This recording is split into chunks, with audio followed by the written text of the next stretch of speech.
Hi everyone, this is Bastian from the Canine Way, and the topic of today's video is your dog knows exactly what's going on for you.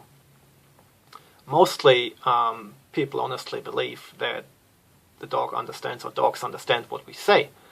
That's one of the reasons why we keep on telling them what to do, why we're telling them off, why we keep on explaining, we're having arguments with them, we repeat things 20 times.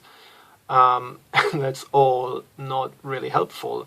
And most of the time what it is to the dog is just blah, blah, blah, blah, blah, blah, blah. Obviously, you can teach tricks, commands to the dog. And some dogs, intelligent dogs, I read at least that you can teach them up to 1,000 words, a couple thousand words, which is quite amazing. But it's an association you form. You form an association between an action and a sound, and that's what they learn to understand and what they learn to connect. It's not that they understand the words. What they understand, though, which is way more important in a way, and it's also way more subtle and clearer, is where we're at emotionally. What's happening for us? What's going on inside? What are we putting out energetically? That's what they pick up really well, and they often know it better than we do. And they have to, because in nature that's kind of a really crucial element to be aware of, to pick up what's happening in the environment. Maybe one story which highlights that a bit is what a client told me a few years ago. She was in the park. She was going through a difficult time in her life. She was going through a breakup and was emotionally quite raw. While being in the park, she received a text, and that text really triggered her and made her really distraught. And she wanted to go back home and wanted to put the dog back onto the lead. And what happened in that moment is that the dog went for her. It growled at her, it snarled at her, it had a nip at her, and told her off big time. I mean, it's a strong response, but objectively, if you look at the situation objectively from the dog's point of view, it's absolutely understandable, because from the dog's perspective, she was in no form or shape to make a decision, or could be trusted making a good decision. So the dog just decided to take the things in its own hands or paws and take control of the situation, based on what it perceived, what was going on for the lady.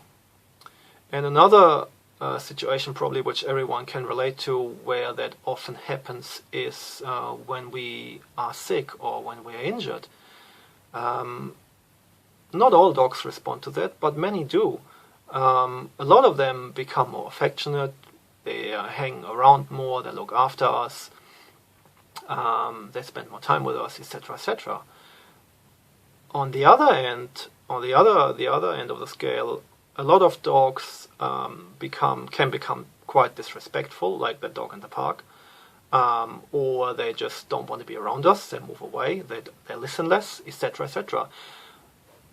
Whatever the response of the dog is, they just perceive what's going on for us and deal with it as they seem fit and give a response as they seem fit. So it's just really important to be aware of these things, because it has a big impact on your dog's response and your dog's behavior. And we're putting these things out all the time. We get obviously worried, anxious, happy, excited, etc., etc. And there will be most likely a response from your dog to what's going on for you. And often, for example, when we try to tell the dog off we get louder in our voice, that's when we get angry or frustrated. So it's not, and the dog might go, oh yeah, okay. It's not that they understand what we say, it's just the energy behind. So that also means it's really important that how we behave, what we do, what we say, and what we feel is in line, or is aligned, so that the communication to the dog is congruent. Because if we do one thing but feel another, like let's say you want to move the dog out of the room and give it a boundary for whatever reason, you do that physically, but inwardly you feel sorry for the dog. That's really confusing. That's really, it doesn't make any sense to the dog because it's two different things. Outwardly, you move it away. Inwardly, kind of, you might call it big in. So that's, everything but clear. So it's just want to highlight that really, and because dogs just pick up on it, so it's important to become aware of it around our emotions and our energy, that it's basically in line with what we're doing. Then the communication can be clear to the dog, and then it's way easier for the dog to buy that, trust it, go along with it. I hope you got something out of this short little video, and I'll talk to you soon. Thanks a lot.